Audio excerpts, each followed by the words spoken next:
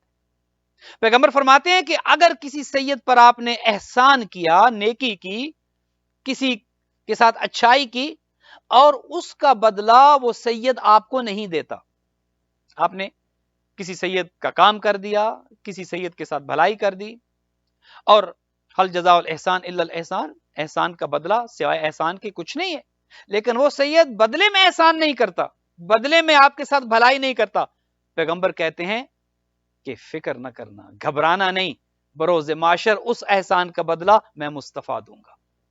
اللہ اکبر۔ فرماتے ہیں جو تم نے کسی سید کے ساتھ نیکی کی اور بدلے میں وہ سید نیکی نہیں کر رہا، فرماتے ہیں اس نیکی کا احسان، اس نیکی کا بدلہ مجھ مصطفیٰ سے لینا۔ سبحان اللہ۔ پیغمبر فرماتے ہیں کہ جب میں مقام محمود پر کھڑا ہوں گا، جب حشر کا میدان ہوگا، میں مقام محمود پر کھڑا ہوں گا، میں فرماتے ہیں میں ہر گناہگار کی شفاعت کروں گا، چونکہ حق شفاعت خدا دے گا، دینا خدا نے ہے، حق شفاعت دینے والا خدا ہے، لیکن کچھ ہستیوں کو وہ شفیع بنائے گا، وہ حق شفاعت دے گا۔ پیغمبر فرماتے ہیں کہ میں اپنی امت کے گناہگاروں کے جن کے دل میں ولایت علی کا نور ہوگا، جن کے دلوں میں غم حسین ہوگا، جو عزاداران حسین ہوں گے، جو موالیان حیدر کرار ہوں گے، ظاہر معصوم نہیں ہے، کچھ گناہ بھی لے کر آئیں گے، کچھ نمازوں میں کمی ہوگی، لیکن یہاں پر ایک آپ کی خدمت میں ایک جملہ عرض کر دوں کہ کمی ہو تو وہ پوری کر دیں گے، لیکن اگر یہ توقع آپ رکھ کے بیٹھ جائیں کہ ہم نے تو کچھ نہیں کرنا جب وہ شفیع ہیں، نہیں، قبر کی منازل بہت سخت ہیں، برزخ کی منازل بہت سخت ہیں، ان سب میں سے گزرنا ہے، حق کی شفاعت ان کو ہے، علی کا چاہنے والا عزادار حسین پر جہنم کی آگ حرام ہے، لیکن قبر کی سختیوں میں سے گزرنا ہے، برزخ کی منازل میں سے گزرنا ہے، پاک ہونا ہے، تطہیر ہونی ہے۔ بعض اوقات زندگی کی منازل کو سخت کر دیا جاتا ہے، زندگی میں بیماری انسان کو لاحق ہو جاتی ہے، زندگی میں مشکلات آ جاتی ہیں تاکہ اس کے گناہ کم ہوتے جائیں، زندگی میں انسان کو اذیت ملتی ہے، زندگی میں بعض اوقات انسان کی زندگی اجیرن بن جاتی ہے تاکہ اس کی مشکلات، اس کے گناہ آہستہ آہستہ سے ختم ہونا شروع ہو، جب موت آئے اس کی تو وہ پاک و پاکیزہ ہو چکا۔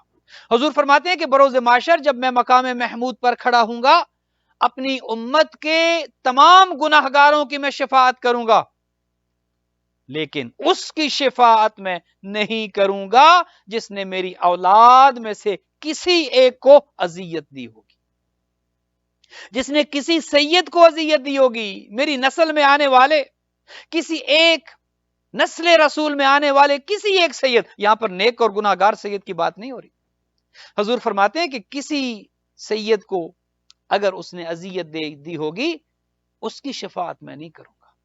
اللہ اکبر، کتنا مقام ہے، کتنا شرف ہے نسل رسول ہونے کا۔ اور ایک واقعہ سن لیں اور اس پر آپ کی زحمتوں کو تمام کروں گا کہ میں سمجھ رہا ہوں کہ آج تھوڑا سا ہم اپنے وقت سے آگے چلے گئے اور میں آپ کا تھوڑا سا وقت آج زیادہ لے رہا ہوں، انشاءاللہ آئندہ آنے والی مجالس میں وقت کی پابندی کا خیال رکھیں گے۔ آج کے لیے معذرت، ایک واقعہ سن لیں اور اس پر آپ کی زحمتوں کو تمام کر دوں۔ وہ واقعہ یہ ہے، محدث نوری نقل کرتے ہیں، بہت بڑے عالم با عمل، عالم کامل میرزا خلیل تہرانی سے، وہ اپنے والد سے نقل کرتے ہیں، ان کے والد کا یہ واقعہ ہے. وہ فرماتے ہیں تہران میں رہتے تھے, عالم دین تھے, طبیب تھے, حکیم تھے. وہ یہ فرماتے ہیں کہ میں عالم خواب میں کیا دیکھتا ہوں کہ ایک نورانی ہستی آتی ہے میرے سامنے, سفید لباس میں وہ ملبوس ہے, انتہائی نورانی ہے, انتہائی خوبصورت ہے, اور وہ ہستی آ کر مجھے کہتی ہے اے عبد خدا, تو زیارت حسین پر جانا چاہتا ہے, تیار ہو جا, چونکہ 2 مہینے کے بعد راستے بند ہو جائیں گے, لہذا ابھی سے تیاری کر. وہ فرماتے ہیں کہ میں اٹھا, اپنے آپ کو آمادہ کیا, اور سفر زیارت پر تہران سے کربلا کی جانب میں روانہ ہو گیا.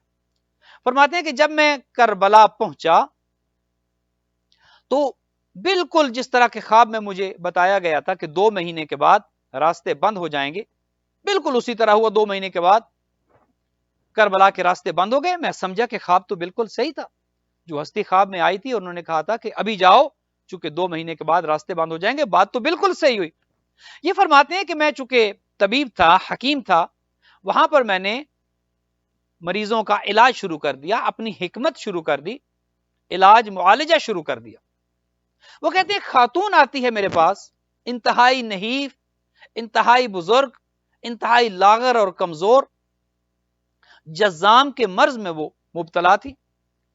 وہ کہتے ہیں میں نے اس خاتون کو دیکھا, اس مریضہ کو میں نے دیکھا, اور دیکھ کر میں نے کہا کہ تمہارے اس مرض کا میرے پاس کوئی علاج نہیں ہے. جواب دے دیا, چونکہ میرا علم یہ کہتا تھا کہ اس کا علاج میں نہیں کر سکتا. وہ مریضہ وہاں سے نکلی. یہ حضرت تہرانی یہ ارشاد فرماتے ہیں کہ جب وہ باہر نکلی تو میرا جو, جسے آپ کہہ سکیں معاون جو باہر بیٹھا تھا, میں نے اس سے پوچھا کہ کیا اس خاتون کو جانتے ہو, یہ خاتون کون ہے, کیا سمجھتے ہو, اسے پہچانتے ہو؟ تو اس نے کہا یہ ایک سید زادی ہے, اور یہ ہند سے کربلا زیارت کے لیے آئی, اور اپنے ساتھ بہت مال و متاع لے کر آئی, بہت اسباب لے کر آئی, زاد راہ لے کر آئی, اور جو کچھ لے کر آئی اس نے سید الشہداء پر قربان کر دیا, یہاں پر تقسیم کر دیا. سید الشہداء کی زری پر جو یہ کر سکتی تھی, جو کچھ یہ لے کر آئی, اس سید زادی نے سب کچھ یہاں پر تقسیم کر دیا. اب یہ عالم غربت میں ہے, اور ایک طویل عرصے سے اس کی زندگی کے دن بہت کٹھن ہو چکے ہیں, اور اب یہ بیمار ہو چکی ہے. یہ کہتے ہیں کہ میں نے اس سے کہا کہ اس کو واپس لے کر آؤ, اس کا میں علاج کرنا چاہتا ہوں. گو کہ میں جانتا ہوں کہ اس کا علاج ممکن نہیں, میں اس کا علاج کرنا چاہتا ہوں.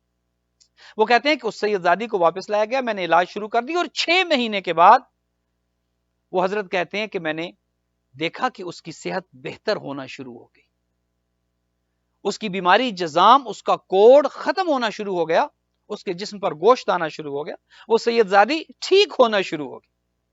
فرماتے ہیں کہ جب وہ ٹھیک ہو چکی تو میں نے عالم خواب میں دیکھا کہ وہی ہستی جو پہلے مجھے خواب میں آئی تھی کہ زیارت پر جاؤ 2 مہینے کے بعد راستے بند ہو جائیں گے, وہ پھر خواب میں آئی, اور آ کر کہا کہ دیکھو تمہاری زندگی کے 10 دن باقی ہیں, تیاری کر لو. اس حکیم, اس طبیب کو وہ ہستی آ کر پیغام دیتی ہے کہ 10 دن تمہاری زندگی کے رہ گئے ہیں, تیاری کر لو. اب جب بات گھر والوں کو, رشتہ داروں کو, دوست احباب کو پتہ چلی تو وہ ان کے ارد گرد اکٹھے ہو گئے. وہ سید زادی جب اسے پتہ چلا تو وہ حرم سید الشہداء میں دعا کے لیے چلی گئی. اللہ, دیکھیے ایک سید جب ہاتھ اٹھاتا ہے خدا سے مانگتا ہے, اور خاص کر سید زادی جب خدا سے مانگتی ہے, اللہ اکبر, اللہ سبحانہ و تعالی کو نسل رسول ہونے کی وجہ سے اس سید زادی کا حیا آتا ہے. وہ فرماتے ہیں کہ وہ سید زادی جب اسے پتہ چلا کہ جس نے میرا علاج کیا اور مجھے ٹھیک کیا, اس کی زندگی کے دن گنے جا چکے ہیں, وہ حرم سید الشہداء میں گئی, اس نے دعا کی. آخری دن جب میرا تھا, جب 10واں دن تھا, وہ فرماتے ہیں کہ وہی ہستی پھر مجھے خواب میں آئی, اور آ کر مجھے کہتی ہے کہ دیکھ تمہاری زندگی ہم نے بڑھا دی ہے. اللہ اکبر. یہ کہتا ہے کہ میں عالم خواب میں کیا دیکھتا ہوں کہ 2 آدمی آئے ہیں, ظاہراً انسانوں کی شکل ہے, وہ مجھے لینے کے لیے آئے ہیں اور لے کر جانا چاہتے ہیں, چونکہ 10واں دن تھا, مجھے لے کر جانا چاہتے ہیں. جب وہ مجھے لے کر جانا چاہ رہے تھے, جب میری روح میرے جسم سے نکلنا چاہ رہی تھی, تو ایک نورانی ہستی وہاں پر تشریف لاتے ہیں، اور وہ جو مجھے لے کر جا رہے تھے ان سے کہتے ہیں کہ چھوڑ دو اسے، اللہ چھوڑ دو اسے۔ وہ کہتے ہیں کہ نہیں، اس کا وقت پورا ہو چکا ہے، ہمیں حکم ہے کسے لے جاؤں۔ تو وہ ہستی کہتی ہے کہ سید الشہداء نے اس کی زندگی اللہ سے بڑھوا دی ہے، کیونکہ ایک سید زادی نے اس کے حق میں امام حسین علیہ السلام کا وسیلہ پیش کیا، اور ایک سید زادی نے دعا کی ہے سید الشہداء سے، اور اللہ سبحانہ و تعالی نے اس سید زادی کی دعا کو قبول کر کے اس کی عمر بڑھا دی۔ اللہ، ایک سید زادی، وہ علامہ طہرانی نے اپنی نسل کو یہ وصیت کی کہ دیکھو زندگی میں سادات کا احترام کرنا، اور بالخصوص سید زادیوں کا بہت احترام کرنا، چونکہ یہ جس کی نسل ہے، یہ جس کی ذریت ہے، اسے اپنی ذریت سے تو پیار ہے ہی ہے، اسے اپنے بیٹے کے عزاداروں سے بہت پیار ہے۔ اللہ، وہ بی بی اس وجہ سے اپنے لال کے عزاداروں سے محبت کرتی ہے، چونکہ وہ حسین کے عزادار ہیں، وہ سادات کا احترام کرنے والے ہیں۔ روایات میں یہاں تک ملتا ہے کہ جب سید الشہداء کی ولادت ہوتی ہے، پیغمبر اکرم اپنے شہزادے کو ہاتھوں پر اٹھاتے اور گریہ فرماتے ہیں، چونکہ جبرائیل امین آ کر کہتے ہیں کہ اے اللہ کے رسول، یہی حسین ایک دن کربلا میں شہید کیا جائے گا۔ اپنے بابا کو روتے دیکھا، خاتون جنت پوچھتی ہیں بابا آج تو خوشی کا دن ہے، میرا بیٹا پیدا ہوا ہے، آپ مجھ کو مبارکباد دیں، آپ خوش ہو، آپ روتے کیوں ہیں؟ کہا فاطمہ یہی تیرا بیٹا ایک دن کربلا میں 3 دن کا بھوکا اور پیاسا شہید کیا جائے گا۔ اللہ، ماں تھی تڑپ گئی جب سنا، خدا نہ کرے کہ کسی ماں کو اس کے بیٹے کی موت کی خبر دی جائے۔ یہ کربلا کی ماؤں کا حوصلہ ہے، یہ رسول زادی کا حوصلہ ہے کہ جنہیں جب بتایا گیا کہ یہی لال بھوکے اور پیاسے شہید کیے جائیں گے تو صبر و حوصلہ کا پہاڑ بن گئی۔ جب اللہ کے رسول نے کہا فاطمہ یہ حسین کربلا میں 3 دن کا بھوکا اور پیاسا شہید کیا جائے گا، تو سوال کیا، کہا بابا آپ نہیں ہوں گے حسین کی مدد کرنے کے لیے، آپ کہاں ہوں گے؟ کہا فاطمہ میں نہیں ہوں گا، تب کربلا 61 ہجری میں نہیں ہوں گا۔ کہتی ہیں بابا علی تو ہوں گے، حسین کی مدد کریں گے؟ کہا نہیں فاطمہ علی بھی نہیں ہوں گے۔ کہا حسن؟ کہا نہیں حسن بھی نہیں ہوں گے۔ تڑپ گئی، ماں کا جگر تھا، برداشت نہیں کر سکی۔ کہا بابا پھر میں ہوں گی کیا اپنے لال کو رونے کے لیے، اپنے لال کا ماتم کرنے کے لیے، اپنے شہید اپنے غریب لال کا ماتم اور صف عزا بچھانے؟ میں تو ہوں گی نا بابا۔ کہا نہیں فاطمہ تم بھی دنیا میں نہیں ہوگی۔ عزادارو یہ سننا تھا، اب برداشت نہ کر سکی، بی بی کی آنکھیں نم ہوئی۔ کہا بابا پھر میرے لال کو روئے گا کون؟ پھر میرے لال کا ماتم کون کرے گا؟ پھر میرے لال کا غم کون منائے گا؟ کہا فاطمہ اللہ ایک قوم پیدا کرے گا، اس قوم کے دل میں اللہ تمہاری ذریت سے محبت ڈال دے گا، تمہاری نسل سے محبت ڈال دے گا۔ اس قوم کے جوان حسین کے علی اکبر کا ماتم کریں گے، اس قوم کے بچے حسین کے ششماہ علی اصغر کا غم منائیں گے، اس قوم کی عورتیں حسین کی زینب ام کلثوم کی چادر کو روئیں گی۔ عزادارو یہ سننا تھا، دعا کی ہے بی بی آپ کے لیے، دعا کے لیے ہاتھ اٹھاتی اور کہتی ہے بابا میں اس قوم کے لیے دعا کرتی ہوں، اور بابا میں خاتون جنت ہوں، میں خاتون قیامت ہوں، خدا مجھے حق کے شفاعت دے گا، میں سیدۃ النساء العالمین ہوں۔ خدایا اے اللہ کے رسول میں خدا سے یہ کہوں گی جب مجھے خدا جنت جانے کے لیے کہے گا، میں خدا سے ہاتھ جوڑ کر کہوں گی خدایا میں جنت نہیں جاؤں گی، تب تک نہیں جاؤں گی جب تک میرے حسین کے رونے والے، میرے حسین کے عزادار، میری نسل، میرے سادات، میری ذریت کا احترام کرنے والے ایک ایک عزادار کو جنت نہ بھجوا دوں۔ اللہ اکبر۔ روایت یہاں تک کہتی ہے جب آپ غم حسین میں روتے ہیں، آپ کی آنکھ نم ہوتی ہے، آپ کی آنکھ سے جب آنسو گرتے ہیں روایت کہتی ہے ایک بی بی آتی ہے، فی یدہا خرقۃ، اس کے ہاتھ میں ایک رومال ہوتا ہے، وہ کہتی ہے اے عزادار تیری یہ آنسو بہت قیمتی ہیں، میرے حسین کو رونے والے، میرے عباس کے بازوؤں کا غم کرنے والے، میرے قاسم کی لاش کے ٹکڑوں پر ماتم کرنے والے، میری زینب کی چادر پر رونے والے، میرے حسین غریب کی پیاس پر گریہ کرنے والے، تیرے یہ آنسو بہت قیمتی ہیں، تو نے حسین کو تڑپتے نہیں دیکھا، تو نے حسین کی گردن پر، سوکھی گردن پر اس خنجر کو چلتے نہیں دیکھا، تو نے عباس کو گھوڑے سے زمین پر آتے نہیں دیکھا، تو نے علی اکبر کے سینے میں وہ برچی کا پھل لگتے نہیں دیکھا، تو نے علی اصغر کے ایک کان سے دوسرے کان تک گردن کا چھدا جانا نہیں دیکھا، تو نے سجاد کی غربت نہیں دیکھی، تو سن کے روتا ہے اے حسین کے عزادار، اے عباس کے ماتمدار، اے اہل بیت کے غم گسار، جب تک تو جنت نہ جائے گا۔